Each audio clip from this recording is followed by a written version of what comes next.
চেষ্টা করতে হবে। এটা একদিনের বিষয় না, লেগে থাকতে হবে, সবর করতে হবে, ধৈর্য ধরতে হবে, আদব বজায় রাখতে হবে, আখলাক ঠিক রাখতে হবে, ওলামা কেরামের সহবত লাগবে, এই বিষয়গুলো দরকার আছে। তারপরে ইনশাআল্লাহ আমরা আলেম না হতে পারলেও তালেবে ইলম হবো ইনশাআল্লাহ। সবাইকে তালেবে ইলম হইতে হবে, 1 নম্বর। 2 নম্বর আছে শুধুমাত্র তাত্ত্বিক কথাবার্তা নয়, বরং আমলে নিজেকে প্রমাণ করতে হবে। আমলটাতে নিজেকে প্রমাণ করতে হবে। আর আমলের ক্ষেত্রে একবারে বেশি বোঝা চাপে না নিয়ে অল্প অল্প করে আস্তে আস্তে সামনে আগানো। আল্লাহ তৌফিক দান করবেন। 3 নম্বর হচ্ছে রিজিক হালাল করে ফেলতে হবে। হারাম রিজিকের মানুষদেরকে দিয়ে দিন কায়েম সম্ভব হবে না।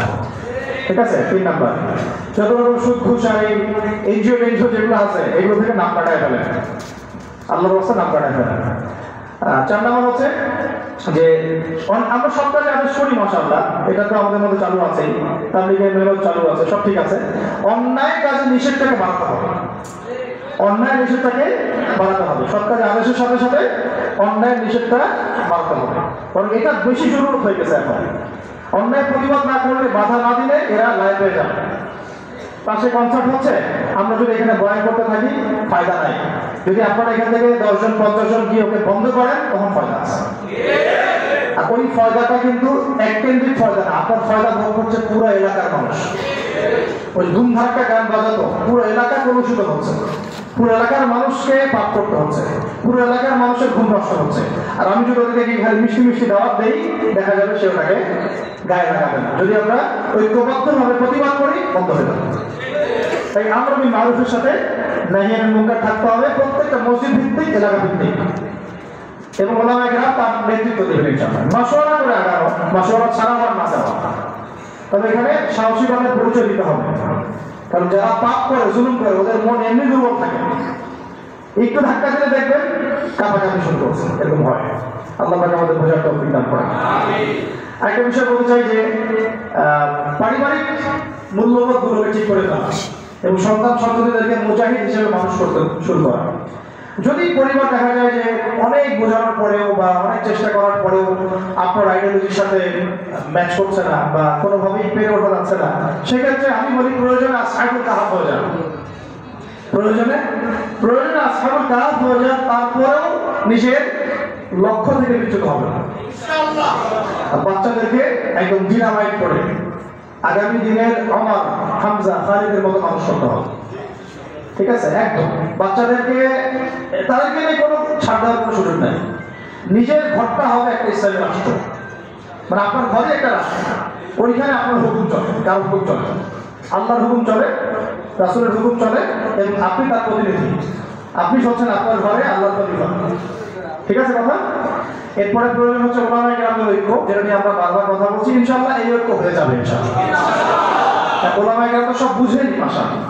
কিছু বিষয় থাকে, এটা হয়তো মনস্তাত্ত্বিক কিছু বিষয় থাকতে পারে, আবার কখনো কখনো ভুল বোঝাবুঝি হয়, কখনো কখনো হতে পারে অনলাইনের কারণে একটা ফেতনা ক্রিয়েট হয়। হয়তো দুজনের সাথে কোনো খারাপ সম্পর্ক নাই, কিন্তু অনলাইনের কারণে, ইউটিউবে, ফেসবুকের কারণে দূরত্ব সৃষ্টি হয়ে গেছে।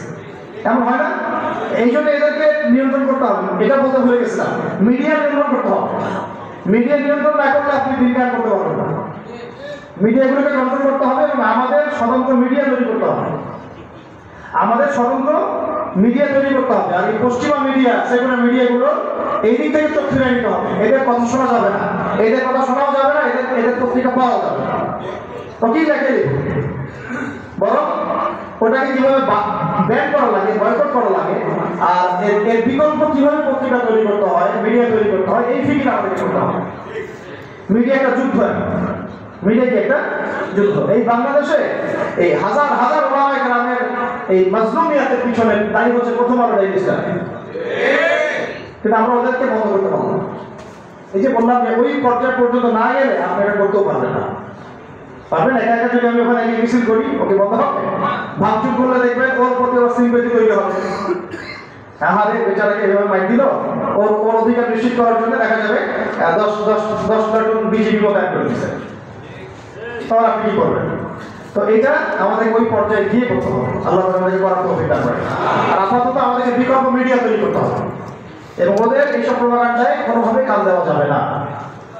এইসব সেকুলার মিডিয়াগুলোর প্রোপাগান্ডায় কোনোভাবেই কান দেওয়া যাবে না।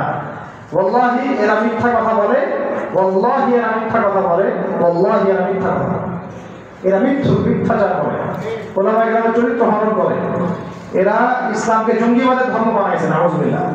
এরা ইসলামকে সন্ত্রাসী হিসেবে উপস্থাপন করছে। এরা বহু মাজলুমের গুমের কারণ, জেলে যাওয়ার কারণ, কেস করার কারণ এই মিডিয়াগুলাই। অতএব এদের থেকে আপনাদেরকে মুখে ফিরে নিতে হবে। এটা ইমানের দাবি আমাদের। ঠিক যেমন বললাম যে কাদিয়ানী পণ্য আপনি ব্যবহার করবেন না, কেন করবেন না? এটা আপনার ইমানের দাবি। সে আল্লাহর নবীর পরে নবুয়ত দাবি করেছে, আমি তার উম্মত, আমি তার পণ্য ব্যবহার করতে পারি না।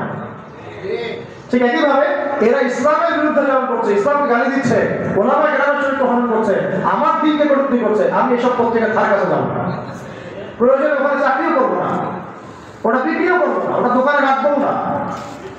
এরকম নিয়ত থাকতে হবে। কত দেখবেন আস্তে আস্তে যখন এগুলা ব্যবসা বন্ধ হয়ে যাবে না, লেজ গুড়ে পালা যাবে। ব্যবসা যদি বন্ধ হয়ে যায় না, লেজ গুড়ে ঠিকই পালা যাবে। ব্যবসা করতে পারে বলেই তো আমরা দেখতেছি ওরা আমাদের সমাজের মধ্যে এরকম লাভচাপ করতেছে। টাকা না থাকলে কিছুই করতে পারতো না। আল্লাহ পাক আমাদের বোঝার তৌফিক দান করেন। কোথায় ছিলাম জানি? আমাদের বাচ্চাদেরকে মানুষ করবে, ঠিক আছে? জি হ্যাঁ, ফ্যামিলি হবে একটা খেলাফত কেন্দ্রবিন্দু আর কি। আর ওলামায়ে কেরামদের মধ্যে ঐক্য বজায় রাখাটা খুব জরুরি। আপনারা ওলামায়ে কেরামদের অভ্যন্তরীণ বিষয়গুলোকে তাদের মধ্যে ছেড়ে দিবেন, নিজেরা এগুলো নিয়ে কোনো লেখালেখি করবেন না, কোনো রকমের লাইভ ভিডিও এগুলো করতে যাবেন না। ওলামায়ে কেরাম জানেন কিভাবে কাজ করতে হয়, ঠিক আছে? কিভাবে সামনে আগামী বাংলাদেশকে নেতৃত্ব দেওয়া লাগবে তার রূপরেখা তারা অলরেডি রেডি করেছেন আলহামদুলিল্লাহ। এবং তাদের মধ্যে ইউনিটি এটা চলে আসে, আমি বললাম সময়ের ব্যাপার, একটা ঘটনার ব্যাপার। ইনশাআল্লাহ কোনো একটা ঘটনাকে কেন্দ্র করেই দেখবেন যে হয়ে গেছে এটা। আর আরেকটা বিষয় বলি, ঐক্য বলতে আমরা অনেকে বুঝি কি যে একেবারে মনে হয় 10 কোটিকে এক জায়গায় আসতে হবে। ঐক্য কিন্তু এটার নামও নয়। সবার সাথে কিন্তু ঐক্য হবে না। আমাদের ঐক্য দরকার তাওহীদ পন্থীদের, আহলে সুন্নাহ ওয়াল জামাআহ আকীদাভুক্ত যারা, তাদের মধ্যে ঐক্য দরকার। বাতিল আকীদার সাথে ঐক্য হবে না কখনো। বাতিল আকীদার সাথে আমরা তো মসজিদেই এক হতে পারি না, রাষ্ট্র ব্যবস্থায় এক হবো কিভাবে? বুঝতে পারছেন না কথা? আমরা আহলে সুন্নাহ ওয়াল জামাআর মধ্যে যারা আছি, এই ওলামায়ে কেরাম, মুহাক্কিক ওলামায়ে কেরাম এবং তাদের যে সংগঠন, তাদের যে অ্যাসোসিয়েশন গুলো আছে, এগুলোর মধ্যে ঐক্য হয়ে যাবে ইনশাআল্লাহ। এই ঐক্য যথেষ্ট বাংলাদেশকে সচেতন করার জন্য, বাকি তার আমাদের প্রয়োজন নাই। তারা যদি ভালো আমাদের সাথে আলোচনা জামার আকীদা আসে এবং আমাদের সাথে কাঁধে কাঁধ মিলিয়ে এই লড়াইয়ে শরীক হয়, তাহলে আলহামদুলিল্লাহ ভালো। যদি তারা নাও আসে, তুচ্ছ তাচ্ছিল্য করে, আমাদের অবজ্ঞাও করে, তবুও কিছু যায় আসবে না ইনশাআল্লাহ। কেন দেখবেন আরব বিশ্বে শত শত দল আছে এবং এমন এমন রাষ্ট্র আছে যেগুলো অনেক বেশি শক্তিশালী, পারমাণবিক ক্ষেপণাস্ত্র প্রাপ্ত, তারপরেও ফিলিস্তিনে লড়াই করছে সেই হামাস, সেই গুটিকার হামাস। তাই সবাইকে নিয়ে সব কাজ হয় না, আল্লাহ সবাইকে কবুল করেন না। আমাদের জরুরত নাই যে সবাইকেই আমাদের একসাথে নিয়েই তারপরে আগাইতে হবে, নট নেসেসারি, এবং এটা হবেও না। ঐক্য এভাবে হয় না। ঐক্য হবে হকপন্থী মানুষদের মধ্যে। হকপন্থী মানুষদের মধ্যে যেন বিভক্তি না হয়, এটা হবে আমাদের একটা উদ্দেশ্য।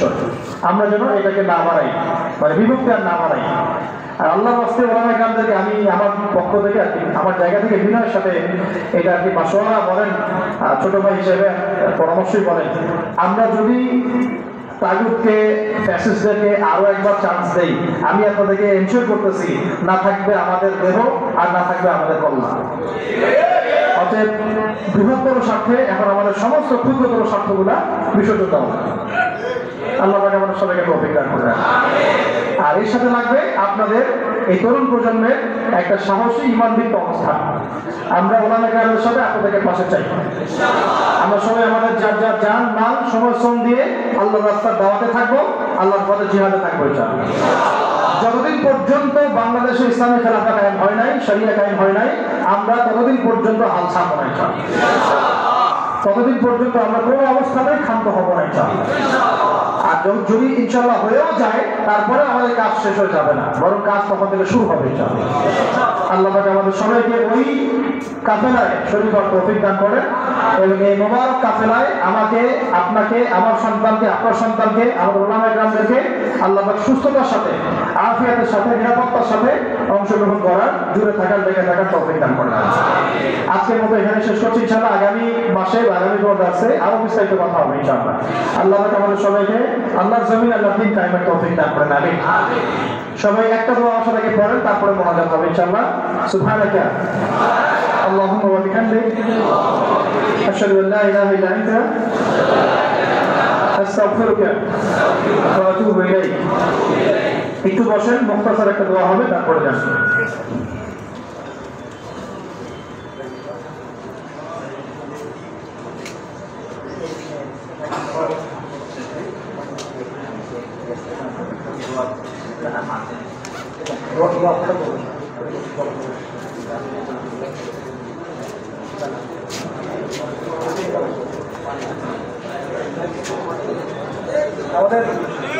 আমাদের ইয়ে কোথায়, সফর সঙ্গীরা কোথায়?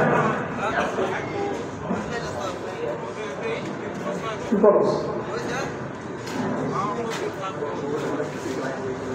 ইয়ে কোথায়? আমাদের ড্রাইভার সাহেব কোথায়? গাড়ি থেকে একটা পানি আসতে পারেন। ইয়ে করেন আপনারা, ইস্তেগফার পড়েন এবং দরুদ শরীফ পড়েন, ইনশাআল্লাহ দোয়া হবে। মুরব্বি দোয়া করবে, আমি দোয়া করবো, এটা হতে পারবে। আমি দোয়া শরীফ করছি ইনশাআল্লাহ।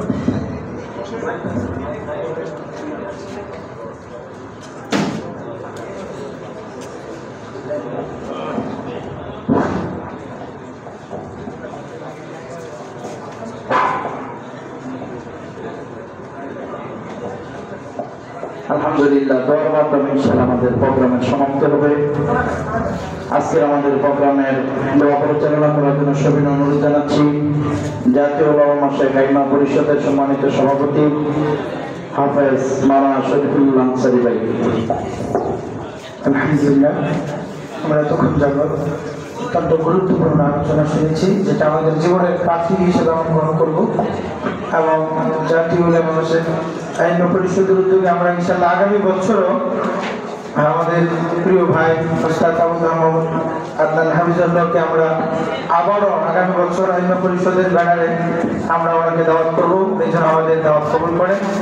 এবং আপনারা যুবকেরা যেভাবে সাড়া দিয়েছেন, আলহামদুলিল্লাহ, এটা আমাদের কাপাসিয়ার জন্য একটা মলফেল হিসাবে আমরা নিতে পারি। এবং আমাদের যুবকরা আজকে বিকাল থেকেই কিন্তু আসা শুরু করেছে, খালি বারবার জিজ্ঞেস করতেছে যে কখন আসবেন।